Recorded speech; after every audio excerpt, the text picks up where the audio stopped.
okay, my life has been the cost of saving.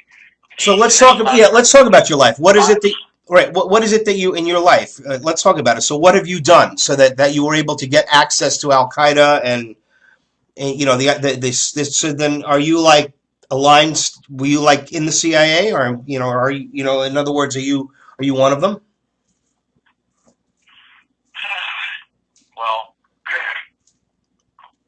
I'm not recognized. You have to understand the OCC, the overt, the covert, and the clandestine.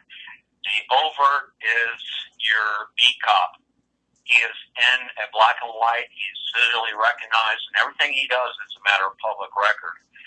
The covert is an undercover cop.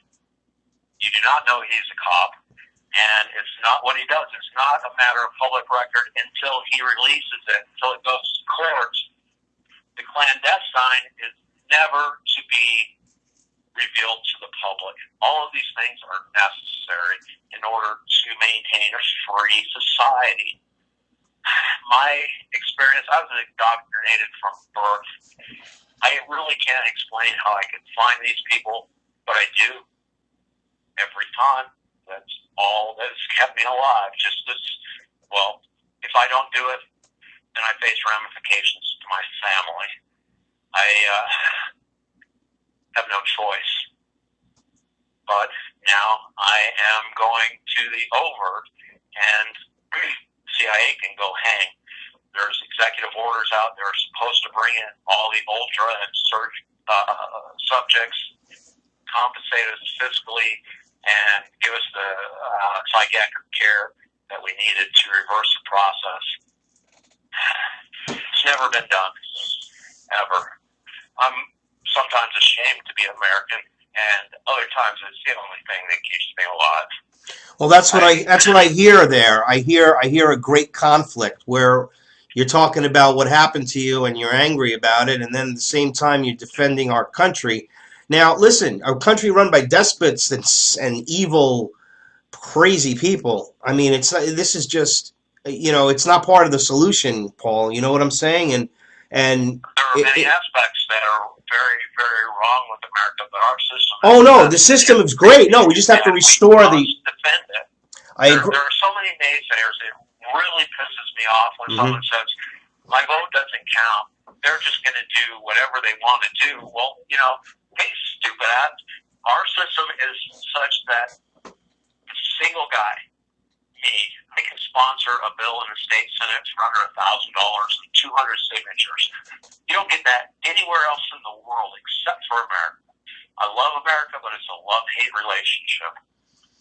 No, I get it, and I think the media and the left especially has been pushing on this while you're hating hate America but love the government, and I think that's the media has been pushing it too. So you're right. There's a definite move away towards the founding principles and what this country is supposed to be. I agree with you, but all this stuff that we've And been that's talking because about people is are incredible. compliant.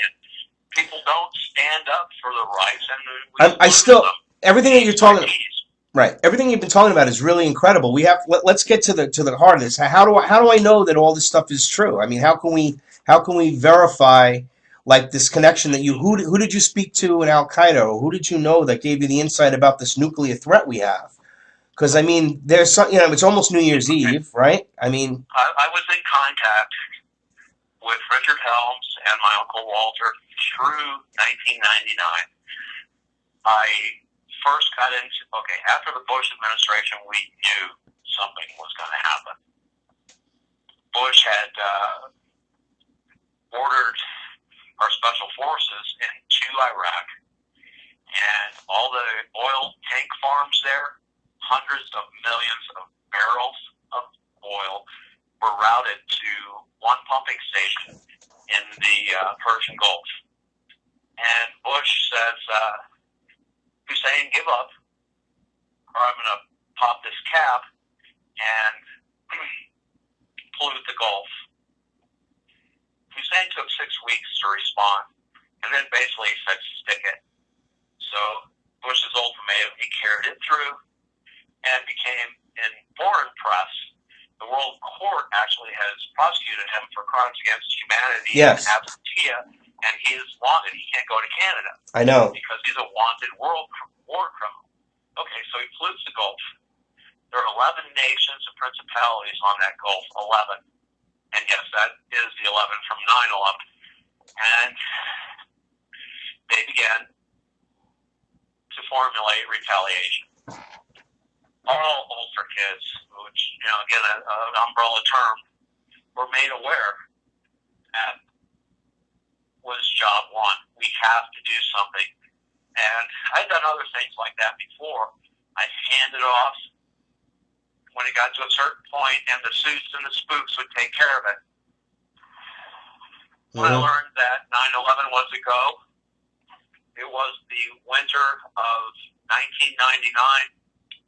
So there was a plan. So the plan for 9/11 was actually hatched in 1999. Yes. So they had 3 years or 4 years to prepare the plan. They had taken 7 years at the end of the Bush administration, probably before, to 99, to formulate that plan. And yes, it was to detonate nuclear bombs on Wall Street. 500,000 people were going to be dead in an instant. Within 24 hours, we were looking at 1.5 million people. Okay, if it weren't for me or people like me, that would have happened. That's the value of MK Ultra. I hate it, but I know it's effective. So wait. I'm trying to connect the MK Ultra to the 9/11 here. So then you're saying that they used operatives, for lack of a better word, that are mind controlled, right? What mind control is just so haphazard. We had quite a bit of manipulation on motivational psychology. Every milestone of our development was manipulated to make us super patriots. Okay, and when did you come out of this cloud? I mean, when did you realize that you were that you're being manipulated?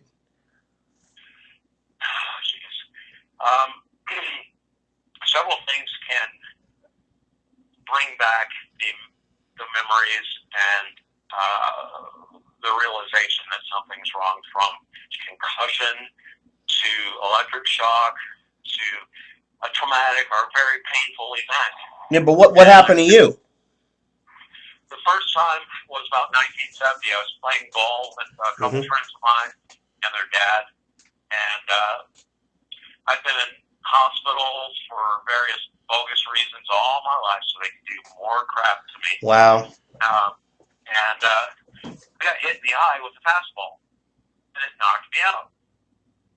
And when I came to, I could only speak German for an hour, and nobody knew what to think about it. And they got me home, and I could speak English, which brings up one subject that I'd like to touch on. And I was in first grade. We were in Cairo, Illinois, and I woke up one morning and I was paralyzed from the waist down. That's a paralytic that's part and parcel of MK Ultra. I forget the sub-project number. I really can't read those 20,000 pages that my uncle did leave for me because I had asked him to. Wasn't a mistake. They came from Uncle Walter's office, those 20,000 pages, and he left them for me. I haven't been able to reach them yet, but I'm sitting in the hospital, and after 3 or 4 days, I can walk, but none of the nurses know I can walk. I'm not allowed out of bed. And a girl comes in the middle of the night, and she was totally beat up. And a day or so later, she woke up, and she told me a story that she had a janitor help her escape from the drug rehab in Lexington, Kentucky, with a briefcase full of proof. And she was scared to death of Nazis. It's the first time I'd ever heard Nazis. I was 6 or 7 years old. And, of course, then the suits and the spooks come, and they tell her I was supposed to be asleep. I had gotten to the point where I would spit out pills. I was on penicillin, an antibiotic, for like 11 years, 3 times a day. Something's wrong there. And She told me the janitor helped her escape with documents proving that Mingla and several other Nazis were working there. And they made it from Lexington almost to the Ohio River in Kentucky, where CIA crashed the car, killed the driver, and took her to Sisters of Mercy in Carroll, Illinois. And after about 2 days, they took her and gave her electroshock, and I saw her personality change. She came back from that session, and she was a totally different person. And, that's happened several times. And you were like 10 years old, and this is as a result of being... I was 6 years Oh, old. this is an earlier event. Okay, all right. I'm trying to... Yeah. Okay. Wow. I was up in Canada, and I hope I'm forgiven for this, with Claudia Mullins, Claudia Stewart at the time, human radiation experiments. You can find her testimony from 1995 in the congressional hearings where Bill Clinton issued an apology to everyone, but no one knew. They hung us in stainless steel cages that were wired with electricity so we could not sleep. And, of course, all kinds of torture. But Claudia knew how to get out of her cage. And I still remember that girl crawling across the floor with both hips dislocated and telling me to cooperate with them or otherwise we would all be killed. I began to act out after that. I would hit Mingla, and of course, that was a lead into horrific ramifications. We lived in Romeoville, Illinois at the time. Mingla and his dwarf or midget or whatever the hell it was would invade our house. In the middle of the night, I'd get up at 9 years old, and there's my mother, but she's not my mother, and one of my siblings, and they're not my siblings, or someone else. And I attacked the dwarf. People use, I have the woes a lot. They don't know. It's not a word. It's a sound that comes out of your body. It doesn't come out of your mouth when you have the woes. And they did that to me. I began acting out. I went to Valley View Elementary School in Romeoville. At recess, I would put kids in the hospital. I've been trained at unarmed combat since, at least as early as 1964. And so we moved to another state. I went to the junior high school, and sure enough, there's a damn Nazi nurse. And so they move you around where they have operatives or handlers that can deal with you. Is that really the way it's been your whole life? Oh, yeah. So do you have any handlers now that you know of? None that are going to face me. But do you sense that you're being handled? Do you sense that you're being I'm being ignored right now. Ignored. I can do things, phenomenal things. It's not me. It's just part of the programming. Because again, the programming comes so out in this conversation we're having that it either appears incoherent or it appears very, very insightful and true. So, when you're putting it all together to the listener, I'm saying, because I'm listening to you. We've spoke for 6 minutes today, and that's the only time we've actually corresponded. And when you certainly give evidence of some sort of something's not right there, Paul. You know what I mean? Like you could just tell that, and I could see it coming from the programming. I think the programming comes through very clearly, and I'm wondering if I'm on the inside looking out, Howard. No, I understand, Paul. I'm just telling you, it's nothing bad. It's unbelievable. I'm sure everybody listening is this is a fantastic thing. It's hard to it's like the New World Order. It's a hard thing to digest, but the strangest things are true. Listeners,